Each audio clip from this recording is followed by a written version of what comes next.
after a morning watching the cycling leg of the triathlon on the video, we are finally rolling. I think about an hour and a bit later than we planned. Hey ho, watching sport's the same as doing sport, right? And yeah, this is the drive now. We're being flanked by, we've got a cyclist in front, another one behind. The tail end of it probably, without being disrespectful. 250 riders in all. Yeah, beautiful morning.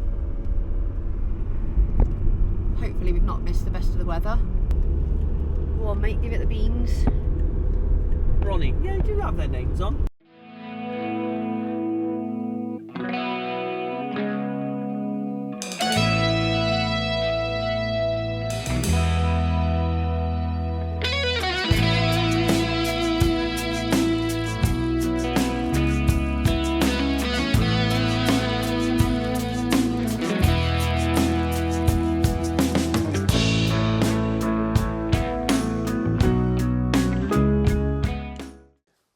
Yeah, sorry for having to put this bit over the top, but the wind noise was just too bad and it was unwatchable, but the scenery was still quite nice. So we're at the Rallarvegen here, and we're going to ride from Haugastøl up to the station at Finse. So it's about 27k, about 500-600 metres of climbing to get up there. There should be coffee and waffles about halfway at one of the old stations, but we don't know whether that's open.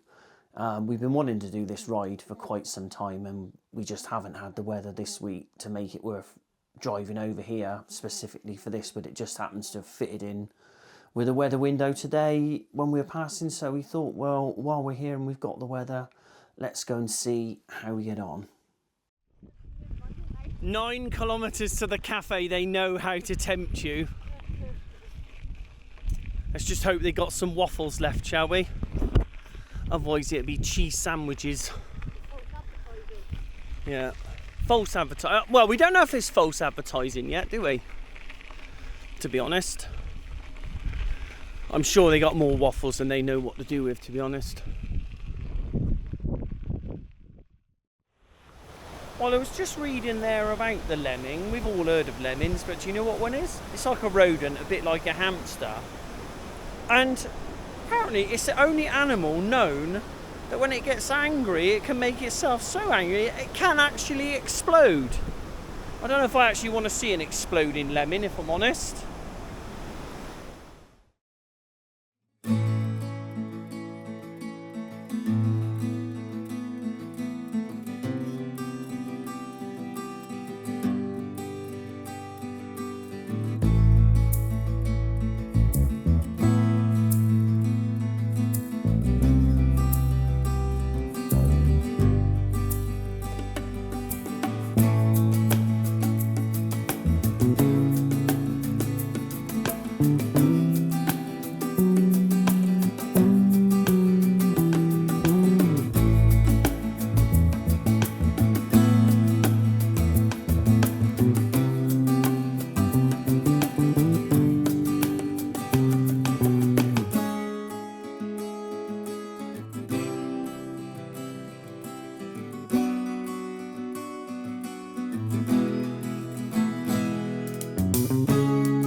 So here we are, we made it to Finse, highest station in Norway and inaccessible by car, well, unless you've actually got a pass or reason to come up here on the same road that we've come, 28 kilometres from Haugastøl. Yeah, so quite tough, little bits of climbing here and there, but nothing too bad. The descent's going to be good. I mean, it's like any other mountain station that we've been to. There's a hotel, restaurant, station house, work going on, and a really, really cool snowblower. If you can see it over there, looks like it sort of whirls the snow off the front and shoots it to the side, I guess. So I can imagine they get an awful lot of snow up here. There's hundreds of hire bikes up here. So the idea being you can hop on the train at Haugastøl, come up here, pick up a bike, and pretty much descend all the way back if you want to. It's well worth it if you don't want to do the ride up here. And but then it's, you know, it's nice to do the ride up here and then have the reward going back down. But hey, no one cares about that as long as you're getting out and about. It doesn't really matter, does it? So you know, it's just really nice. It's actually quite peaceful. Oh, look at this! This is so cool. They've got like a restaurant train carriage. Looks like it's going between the hotel and the apartments. Check this out.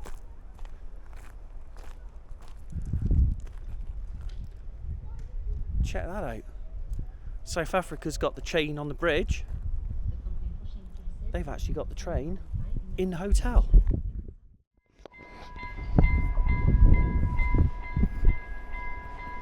Here comes the train from Bergen towards Oslo, and it's running a little late, but when it looks this good, who actually cares whether it's late, on time, well, you don't want it to be early, I suppose, but the train arriving at Finse is 20 minutes late. But that doesn't bother us because we're going by bike, so we don't nothing to worry about at all. Actually, a big old train, mind. Definitely think this is one we'll have to take, because Jen said that the hotel in there looks absolutely lovely, so we're going to have to check that out. There we go. That isn't bad. Getting up here and then seeing two trains whilst we're here, having a little snack and that before we head back down, which we really need to start doing now because it's supposed to start raining in about an hour and a half's time, so we'd like to be back before getting wet. So yeah, so there we go. There's the train.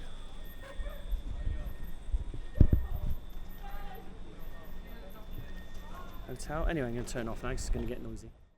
So we were having a lovely day on the Rallarvegen. Stopped at Finse, we had a nice drink, started rolling back down the hill. Lovely, lovely day, till about 3/4 of the way back, and unfortunately my front wheel hit an unfortunate rock, wasn't going terribly quick, lost the front wheel, and next thing I know, I'm on the deck, big time. Luckily I was wearing a helmet because I banged my head on the floor. I was a little bit dazed for 5 or 10 minutes, but nothing major. Nothing major other than you didn't know where you were. No, it was a little bit scary for you, to be fair, wasn't it? Yeah, it was quite scary. I landed largely on my left side, so back shoulder, elbow, hip, very, very heavy landing on my hip, knee. But the worst thing was the fact that the handlebars must have got sort of just, ripped out my hands and bent my wrist right back. I realised very quickly I'd hurt my wrist. I didn't think I'd broken it, but I realised I'd definitely done something that wasn't too clever. Anyway, we were still 12 kilometres from the van, pretty much. On the road. Yeah. On the road, so there was no real way to get any kind of help. So luckily, after 5 or 10 minutes, I did get my my kind of breath back and kind of knew who I was and where I was, which was a good thing. And obviously, you kept telling me you wanted to walk back to the van. Yeah, I was being told in no uncertain terms it wasn't really possible because it was still, like I say, 12 kilometres. So. Dusted ourselves down, put myself back on the bike. Looking back, I don't actually know how I did it. No. I think adrenaline takes over. Yeah, we just talked you all the way down, didn't I? Yeah, and it took us however long it took. Anyway, we got back to the van and kind of took stock of where we were. By this point, the concussion kind of, although I felt a bit heady, I didn't feel sick. I wasn't ill or anything like that. So. Kind of thought, yes, I'd bang my head, but there was nothing too major to worry about. No, we went in and saw the guy at the bike hire place, didn't we? Who sort of directed us to what he thought was the nearest health centre, which was 50 kilometres away. So phoned my brother, didn't we? Yeah, yes. And luckily, one of his friends is a paramedic in Sweden. So we got some advice there on what to do and what to look for and that sort of thing. And decided to try and get to the nearest accident emergency centre. Yeah, because I think, obviously concussion was the main thing to worry about. The bumps and bruises are one thing, obviously that's pain, but concussion obviously can be fatal. So that was the initial concern. So we got some help, we were happy with that. Although we were in a ski area, so that area of Norway is big for ski in the winter season, there's very little there sort of in the summer. So there was no A&E for miles, at least 300 kilometres away. And because we have family in Sweden, we kind of felt it made sense to start heading back towards the border and back towards the house in Sweden. We planned to go there towards that way that evening anyway. This just kind of hastened that really. So we started wending our way back. It wasn't the most fun journey in the world. No, we sort of knew there was a couple of sort of hospitals in Norway that if we felt we really needed to go into them, but we sort of just had to look at the picture of how you felt, how we felt, and how the journey was progressing to see if we went into the Norwegian system, or like you say, is more sensible to try and get into the Swedish system, where we have people who know how to how to work their way through it. So anyway, long story short, we ended up doing the whole journey back from where we were, just what was it, near Rallarvegen, wasn't it? It was Rallarvegen, so it was Haugastøl. So yeah, it was about 700 kilometres in all. We stopped for a scuba snack on the side of the road, Burger King. I didn't have very much to eat, but again, I was okay. We just kept recounting what we'd done on holiday and making sure my memory was coming back. I couldn't really tell you what happened. I still don't really know now. You didn't have any tiredness or nausea, which is what we were told to look out for, wasn't it? I felt fine. So we ended up getting back to the house in Sweden about 1 o'clock in the morning. Obviously not ideal. I was feeling pretty bashed up and pretty sorry for myself, to be honest. Anyway, we got back safely, which was the most important thing. And we then took stock over the next couple of days just to see how I felt. Obviously, it was a pretty big impact. Yeah, well, I stayed up all night. Yeah, you did stay up all night. Yeah, you did, because of the concussion thing. You kept waking me up every 2 hours. Hour or so. Got through to the next morning without any major issues. I was feeling pretty bashed up though for the next day or so. I think, when you get older, you don't tuck and roll anymore, do you? No, you literally hit the deck. So I did feel pretty bashed up, albeit it was no damage to the bike. Just put that out there. The bike was absolutely fine. Helmet was not. Helmet was completely broken. So again, just underlines that. Anyway, so this was on the Saturday. This was by now Tuesday. I was starting to feel a little bit more with it. I just sort of felt my hand was not healing up in a way I kind of thought it would. So we kind of, my fingers were starting to go a bit numb and whatever. So we thought we ought to go and get it checked out. The rest of my symptoms were completely fine. Anyway, so we decided to go into the Swedish health system and try and get some sort of help and support. And I have to say, overall, it was a really positive experience. It was, wasn't it? Yeah. I'm just going to make mention at this point, these cards here. These are GHIC cards, Global Health Insurance cards. Really, really important that you carry these with you when you're travelling. Because with this and a passport, we were able to access really, really good medical care. So we started off by going to a local drop-in centre, or the health centre, that was not too far from the house. Mainly they were closed because it was summer. So there wasn't much going on there, short-staffed, etc. Managed to grab a nurse who, nursing profession, they're well known for their caring. And I think if someone fronts up with a dodgy arm and in tears, they kind of do try and help you, bless them. And she had a little look at it and said, I think it might be broken, it looks a bit odd. She did try and get a doctor to see me, but the doctor wasn't able to for whatever reason. And she recommended that we go to Trollhättan, which is an hour away, which is a big town, got a proper A&E, etc., to get it properly checked out. So we duly did that. We headed back down there. It was about an hour away from where we were. Fronted up at A&E as instructed. Waited for a good while. Saw triage nurse, which was again lovely. And she said your best thing to do is go to the medical centre on the other side of town, where you'll see a doctor. You'll see a doctor there quicker there than you will here.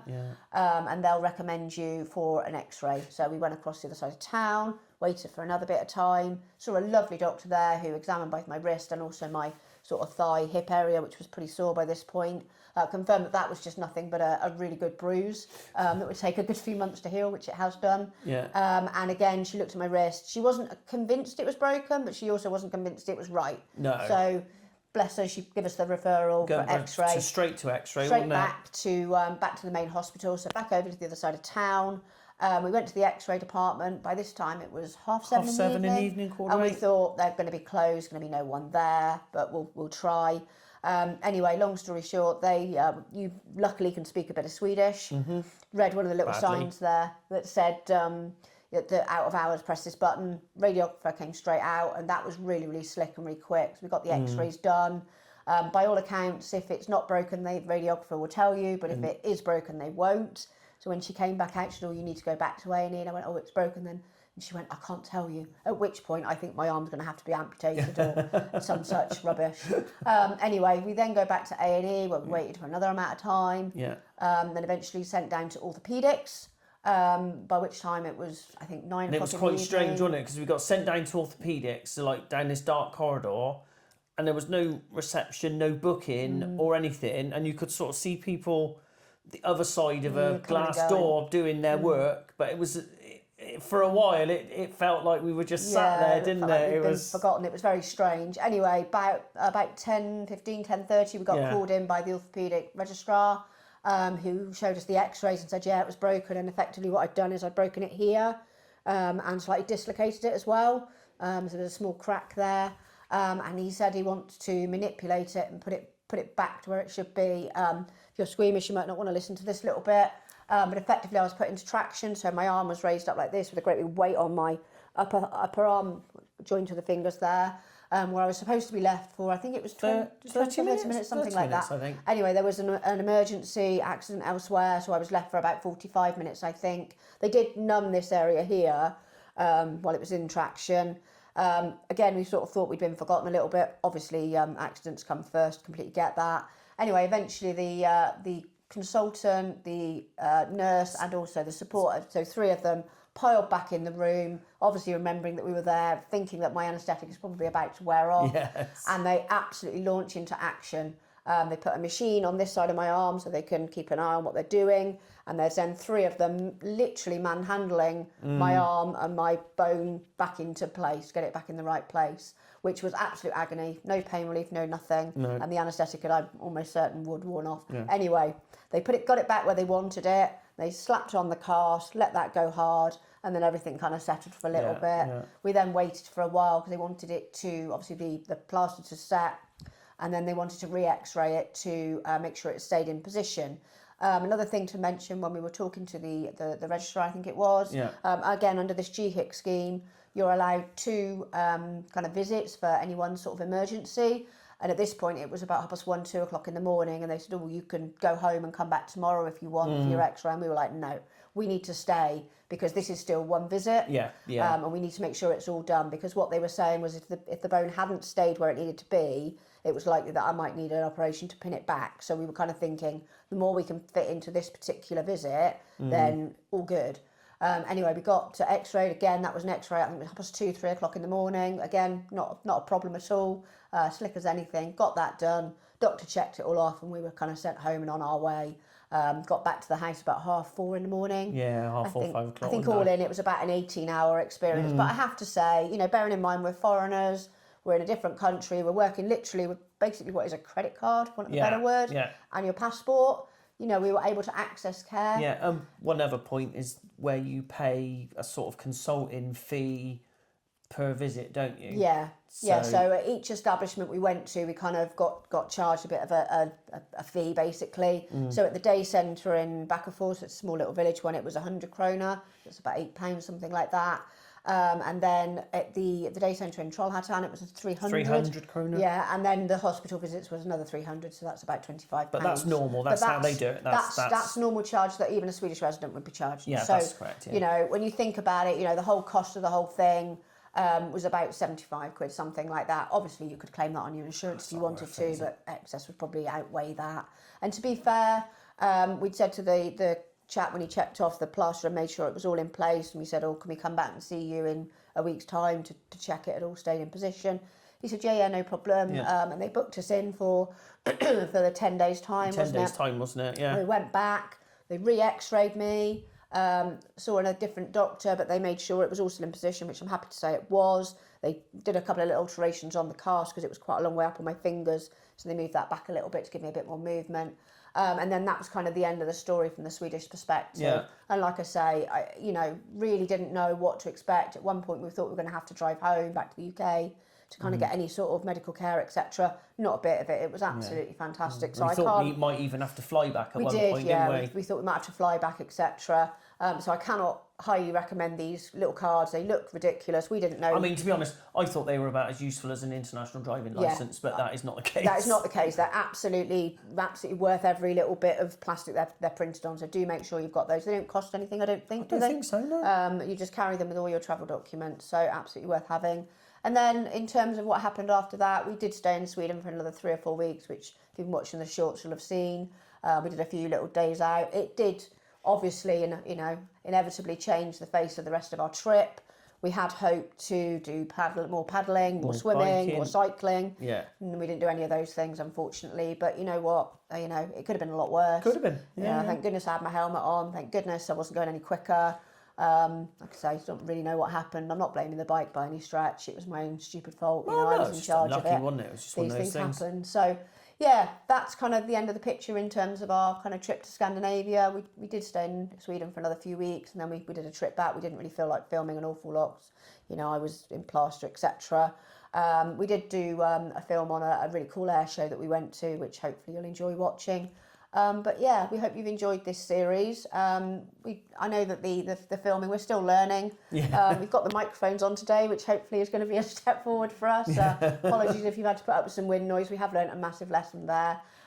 We do plan to do more kind of technical bits and pieces about the camper, about some of the work you've done since we've got back. Yes, there's been a few bits to do, hasn't there? Yeah, there's been a few, and still always. Yeah, bits of maintenance, bits of things that go wrong. We're doing a lot of miles when we do these trips, so you've got to make sure you look after your vehicles.